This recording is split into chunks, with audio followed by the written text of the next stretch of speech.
Hello everybody and welcome back to my story. So the weather took a real turn for the worst last night and started really heavy snow and wind, and we didn't end up getting that much accumulation. However, it just made it almost impossible really to get out again. Like I said, everything's just kind of wet and nasty right now. And to try and get out and do any type of exploring right now, at least for the next day, is going to be very, very hard. So I'm planning to try and head out tomorrow morning. So I figured since today is so big in the history of football that I would go ahead and tell a few interesting football stories from my very, very limited experience with football. But nonetheless, they are semi-interesting stories that actually ended up being defining moments in my younger life. So I figured it might be something interesting to tell on this channel, and in the spirit of today.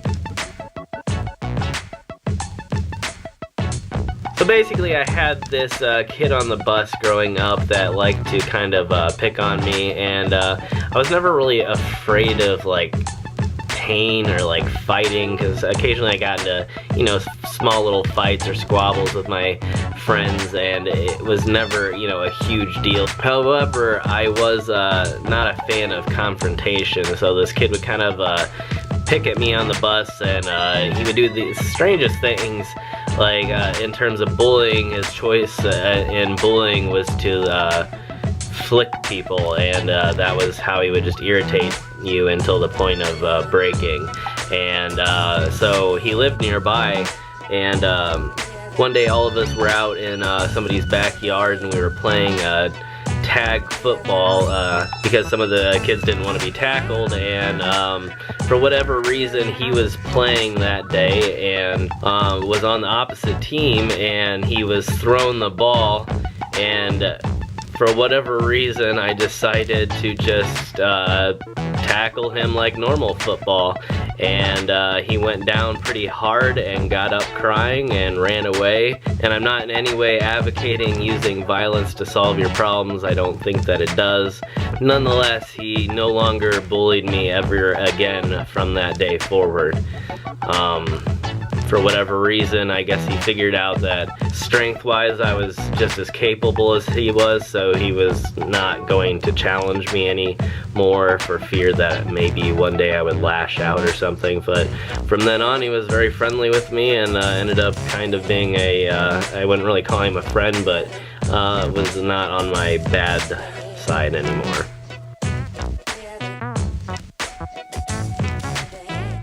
So football, and I know that sounds weird, football is the reason that I never started playing football. Again, it came down to one of my friends was having some people over, and we were all playing football in the backyard, and one of the kids was a little bit older and was actually on the football team, and it was a little bit gung-ho, and I caught a pass, and he came up and tackled me. He basically caught my legs at the very bottom so that I face planted onto the ground very, very hard, and I hit my nose really hard on the ground.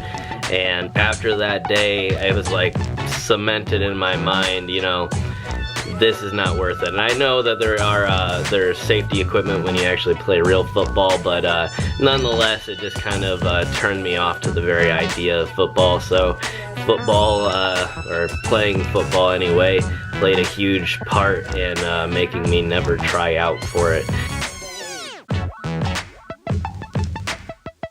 And then this last story is not very defining, but it was one of those weird stories back when mapping types of websites, like, you know, you think of things today like Google Maps and how easy it is to use, and a lot of us take that for granted nowadays and don't think of how hard it used to be. And so back in the day, there was a very popular mapping website that a friend and I were using to get to another friend of mine's football game that they were cheering at. So the website found the address quite easily and gave us very detailed and very nice directions to the location, and it was way out in the country. And so we start driving, and about an hour later we're at the very final step in the directions. And this is back when you printed them off. You went to the website online, you told where you were coming from and where you were going, and then it gave you detailed directions to print. And so we were at the last direction, we're at the final turn, and lo and behold, instead of being at my friend's high school, we are in the middle of cornfields, nowhere near any school whatsoever.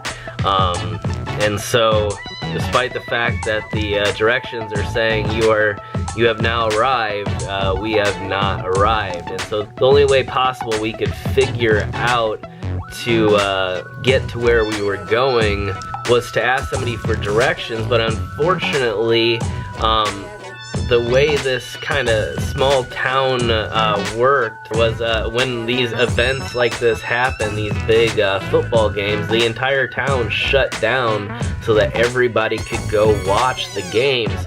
So there was no one that we could possibly ask for directions. And again, like, we had no idea where we were. It was dark outside, and it was just an impossible situation until we see a cop pass by. And we know at this point it's either turning around and driving an hour back, and we're already turned around in the middle of nowhere. And at this point, you know, we don't have directions back. We have already made so many turns that we don't even know where we are. So we need directions one way or another. So the only thing we could do was pull over the cop. So we began flashing our lights behind him until he finally pulls over, and he was very nice and gave us directions to the school after we explained exactly what had happened and why we were doing what we were doing. And we ended up making it there in time to watch a decent amount of the game. So thank you all for watching. I hope you have had fun watching the game if you are in the United States, and if not, I hope you've had a really great day. I'm hoping to get back out on the road tomorrow, so if all goes well and the weather cooperates, then there should be a road vlog for tomorrow. If not, I will figure something else to bring to you guys. And thank you all for your support, and make sure if you haven't subscribed yet to hit that subscribe button below, and make sure to check out my main channel, 539 Productions. Thank you all. Bye.